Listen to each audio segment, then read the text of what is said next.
I'm really excited today because I get to talk again with Dr. Damon Korb. He is a pediatrician, and in particular, he is a developmental and behavioral pediatrician.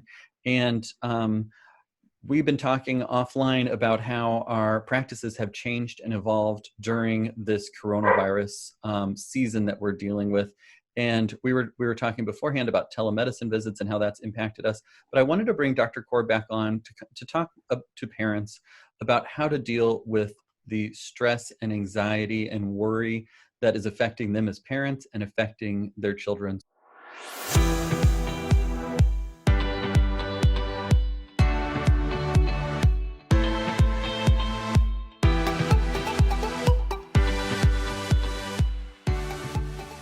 So Dr. Korb, if you could just reintroduce yourself to my audience, what you do, where you're at, and then we can kind of just get into some questions. So I'm a developmental behavioral pediatrician in Los Gatos, California. I direct a program called the Center for Developing Minds. I recently wrote a book called Raising an Organized Child, and that book has helped families understand that organization and planning, on the one hand, are important for knowing where things are and knowing how to get ready on time, but more important, it's a way of thinking. It's a way of seeing the big picture, understanding perspective, being able to think organized is really what the book's about. And I love that. And we talked before, and I would encourage my listeners, after you listen to this episode, to go back and to listen to our first chat a few months ago, talking about organization. And how do you think that having an organized child is beneficial during all of this uncertainty and anxiety-provoking news and everything that's going on in our world right now, and the way that children, aren't in school and they're schooling at home and everything like that? How does organization play a role in that? I think there's a tremendous tie-in between my book and what parents are experiencing right now at home. There's a lot of anxiety, a lot of stress. And I think when families are stressed out or anxious, it's important to fall back on the basics. I use the analogy of a little baby. Your baby cries in the middle of the night. And what you do is you do the basics every time. You get up, you change the diaper, you burp them, you feed them. And if that doesn't work, you do it again. And you do it again. And you fall back on the basics, and that's what works with parenting. When we're in this pandemic, really the basics are, we get up every morning, we brush our teeth, we have breakfast, we do our routines throughout the day, we go to bed at a bedtime. So falling back on those routines is comforting to the family, and it's important to remember that when we start feeling stressed out. I think you're totally right. That's something that we've been implementing in our house, and that I've been talking with other parents about, is if you have those routines and those rituals that everyone knows is part of the day, then you don't have to be the vacation cruise director for 8+ hours of enriching activities for your kids when you're all stuck at home. Instead, you can have the morning routine, and then you got a couple blocks in there where you kind of have to figure out, you can either send them outside or, plan some arts and crafts or get homework done. But a lot of the day is kind of the same structure. And what it sounds like you're saying is that helps them to feel more comfortable despite the uncertainty and chaos. More comfortable. And, the other benefit is, I find kids are less bored when they have a structure and they have a schedule. When all they're left to do is play all day, 2 hours of playing, they think, oh my God, I'm bored. What am I going to do for the rest of the day? But if they know that in 30 more minutes, lunch is coming up, and in an hour and a half, I'm going to do some creative play, all of a sudden that fear over boredom goes away. Right. I think that has made a huge difference in our house. Is, okay, we have our morning routine. We do kind of the same stuff before breakfast. They have their jobs after breakfast. They have a little free play, free time. Then they do their schoolwork, and then they play outside. And then it's time for lunch already. And the whole morning has been, filled up with just a couple different activities. Then they all go for a family walk every day, rain or shine. Or we actually, if you can believe it, had like 3 inches of snow last night in Nebraska. And so they went for a walk in the snow yesterday because that was part of their routine. And it makes they know what to expect, and they don't have to, like you said, plan out their whole day. It's just a few different things where they have that time to play. So you touched upon it, but let's talk about what should be in that routine. Exercise, absolutely. The meals and the sleep and the hygiene, of course. Some cognitive activity, whether it's reading a book or going online and doing a tour of a museum. Some learning activity, something, school related. play, and there should be lots of play built into there, and then creative time. And creative time is artwork or music or something imaginative, whether they're playing house or any of those things, because that part of the brain needs to be exercised as well. Right. And I love that. And I think that helps with the amount of things. If you kind of have some different buckets that you can draw from, it's not like we're always going outside and kicking the soccer ball. Like, I mean, Right. one of our kids could do that all day, every day. But the Mm-hmm, others mm-hmm. couldn't. And I certainly can't. One other thing that we've integrated in our house is like chores. Like we've added chores around meal times, because that's a time where everyone's kind of doing their own thing, or their hands are busy, or we can, I have to focus on making dinner. So at that same time, my kids are doing some of their chores as well. And that's helped us to add more routine to the day and actually get stuff that we need to done. Yeah. And I think about not just chores, I would expand it. I think this is an opportunity to teach teenagers some life skills.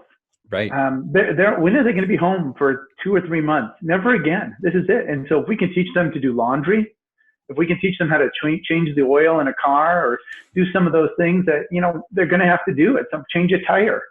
We're all going to have to do it at some point. It's a great opportunity to teach that.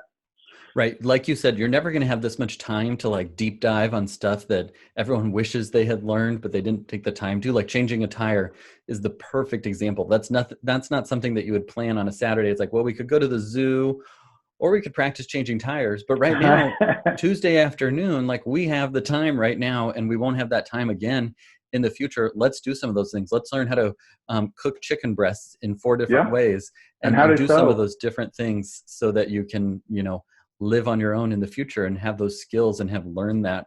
And it's a chance for the parents to connect with the kid in a way too, that like we have the time right now. We're not rushed. We're not running through fast food because we have to take them to soccer practice and violin and piano and the school program. Like you have the time right now to really invest in learning some of those things and learning some of those things yourself as a parent. And I think that's the theme for this talk is getting back to basics. We do have the time. It's important to reconnect with each other, to have those meals together and talk about, what are our goals and what are our interests during those meals, to model for your kids the FaceTiming with your relatives, so that they can see that connecting with family during time of stress is important. It's getting back to that foundation and that basics of family that I think keeps people calm. Oh, I think so for sure. And we had talked beforehand about the opportunity too. And could you touch on, there's a lot of stress, frustration, worry. There's a lot of illness during this time. But for a large majority of the country, most of the time, it's just being at home and you're not on the front lines. You're not in harm's way in terms of illness. Everyone's trying to stay at home. And I think there's opportunity in there as well. What does that look like for you? What are the opportunities? So one of the things that you and I mentioned earlier, that telehealth, this has been a great opportunity for us to be able to reach our families in different ways.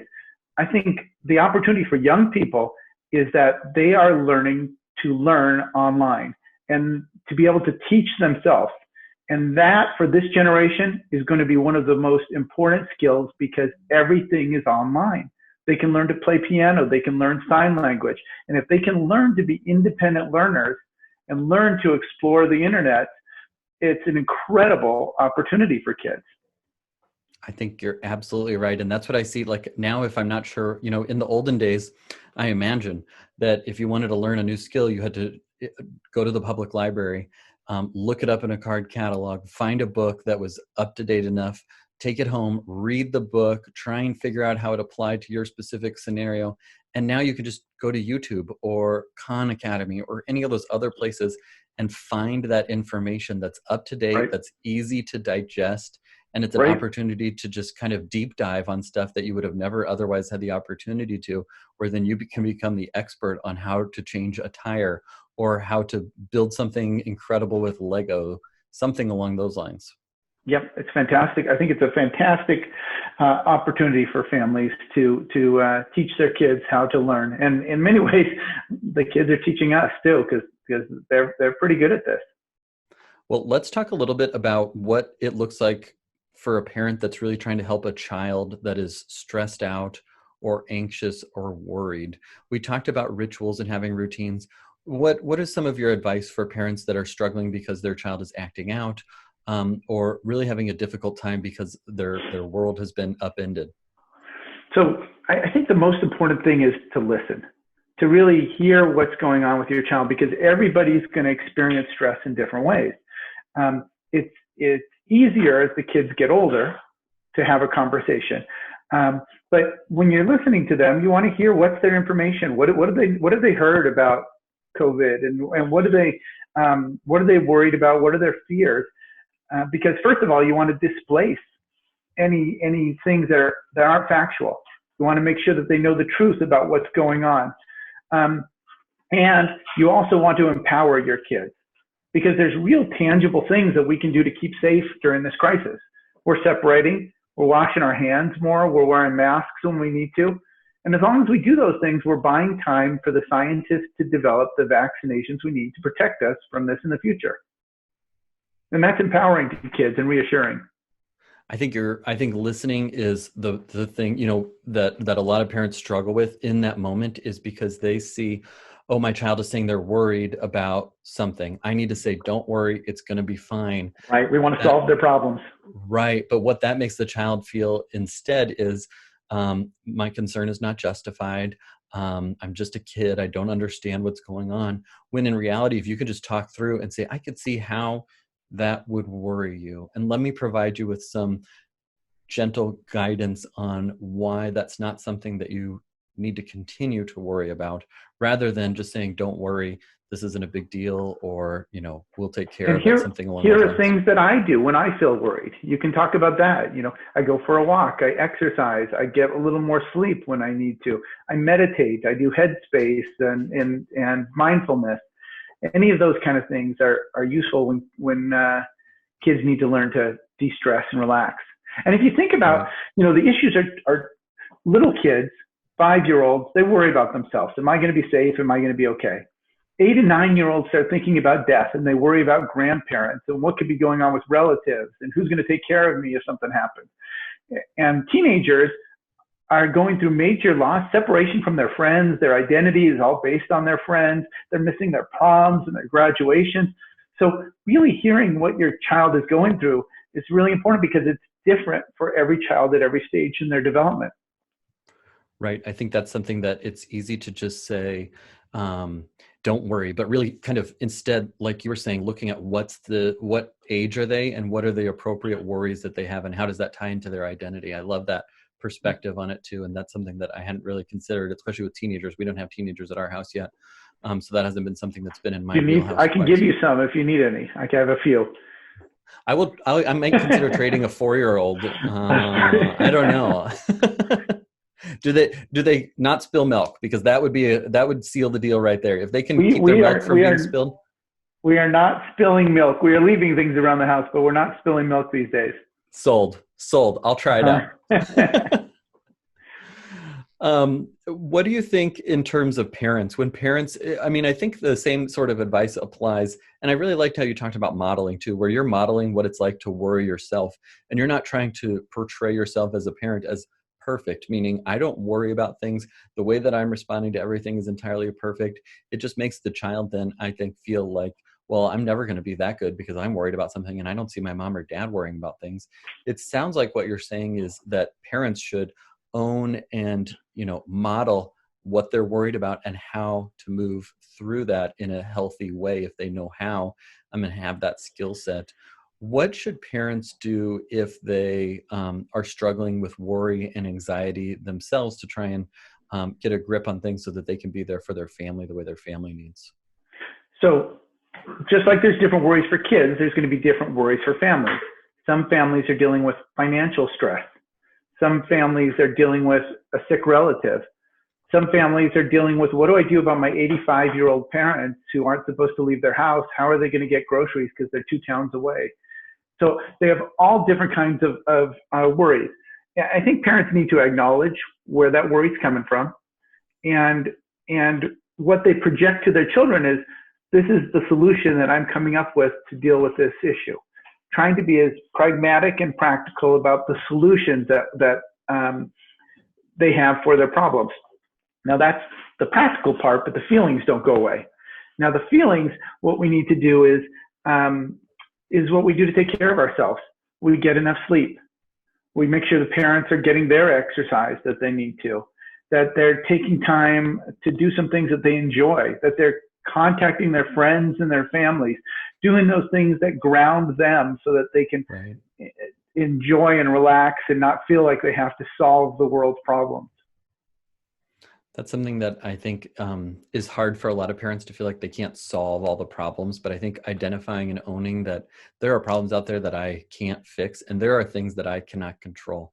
I can't control if my neighbors are doing social distancing the way they're supposed to. Right. I can control family dinner, and I can control what my family does and how we practice social distancing. But I have to give up some of the control and be okay with that, rather than trying to exert my control or spend that time ruminating on things that I don't have the ability to control. Yep. I can't control what a politician is going to say. I can control whether or not I have CNN or Fox News or whatever on 24 hours a day in my house. Right. And that's one big thing that I've talked with a lot of parents about is, okay, if the news is stressing you out, turn the news off, because there's nothing that's going to change in your home in the next 24 hours based on anything that happens on the news.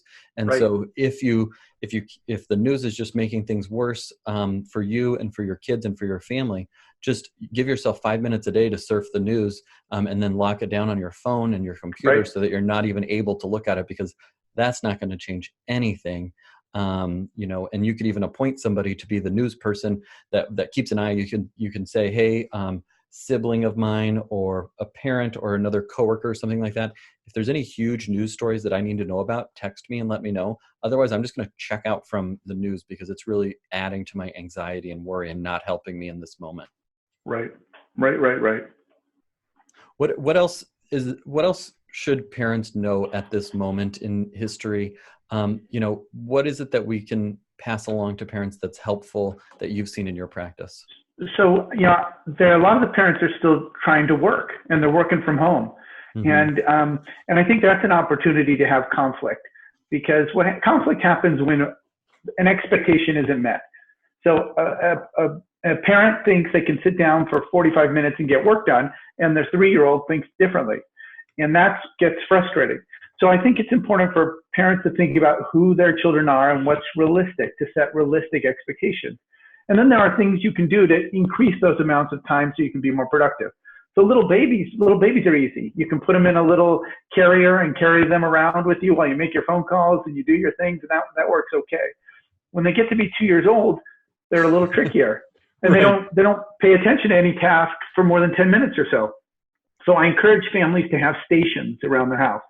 They have their stations where the puzzles go, and they have the stations where the soft toys are, and they have the stations that are cleaner for the mushy things. And you rotate your kids from station to station to station, because that kind of buys you chunks of 10 minutes at a time, so that their child never really needs to come in and engage with you while you're trying to get something done.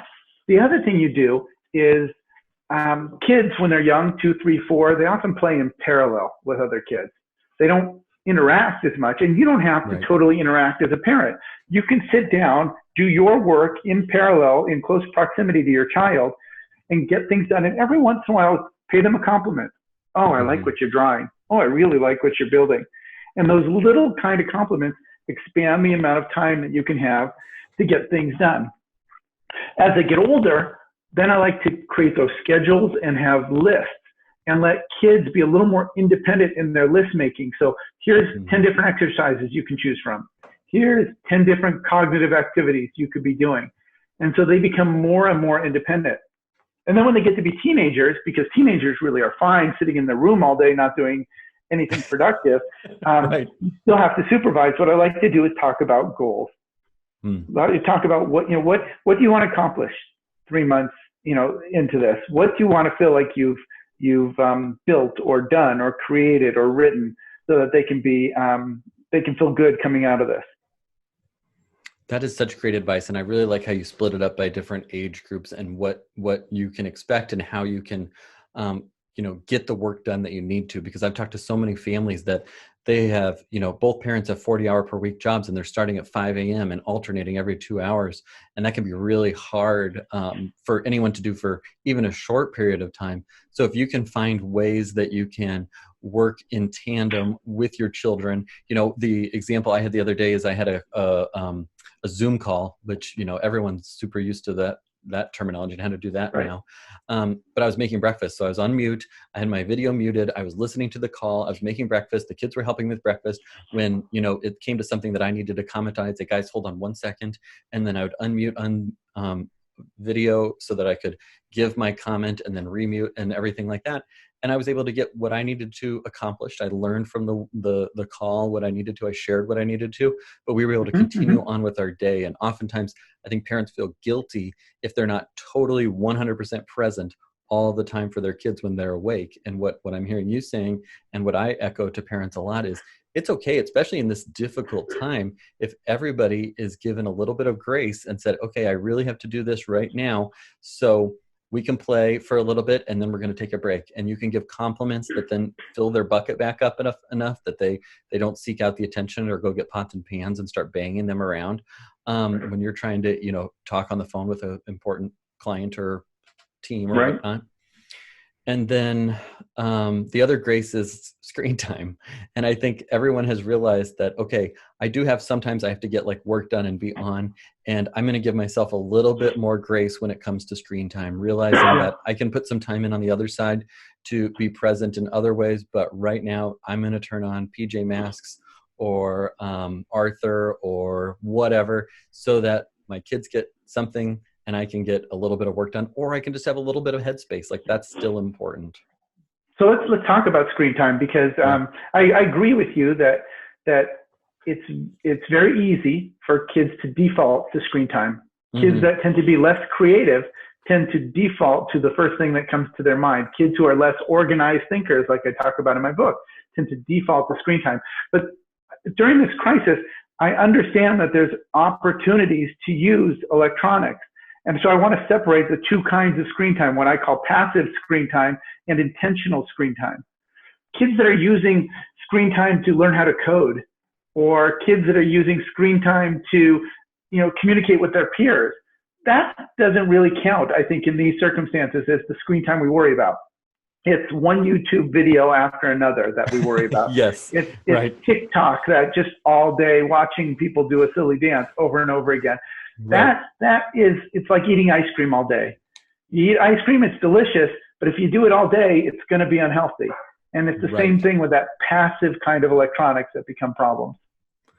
I think that is a really good point, and a good way to distinguish it too, that all screen time is not created equal. And if you think of it like a diet, like you can have the junk food from time to time, but a lot of your meal needs to be healthy, which might be screen time where you're learning a new skill, or interacting with other people online, or solving a puzzle, or, doing something that requires some brain work rather than just staring at the screen for hours on end.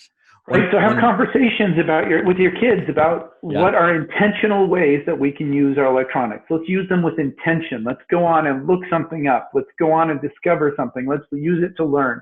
Intentional screen time can be valuable. For sure. And like we said earlier, there's so much good stuff out there. There's so much to learn and grow from that screens are definitely, I can't imagine doing this stay at home 40 years ago when everyone just was in their own little bubble and had no, internet connection, no Wi-Fi, no 4G, those sorts of things. We were really good at going outside though and playing with a stick and a rock, which is a talent as well. That is true. That is very true. And one thing I was going to say too about the discussions with your kids is, sometimes if I just need a little mental break and I'm going to put the passive screen time on for the kids, I'll still pop in from time to time, tune into what they're watching and say, hey, what do you think Ariel is thinking about right now? Or, Marshall on Paw Patrol, what could he do to solve this problem? Just hit pause, inject a little discussion into that, let them use their creative brain for a moment at least.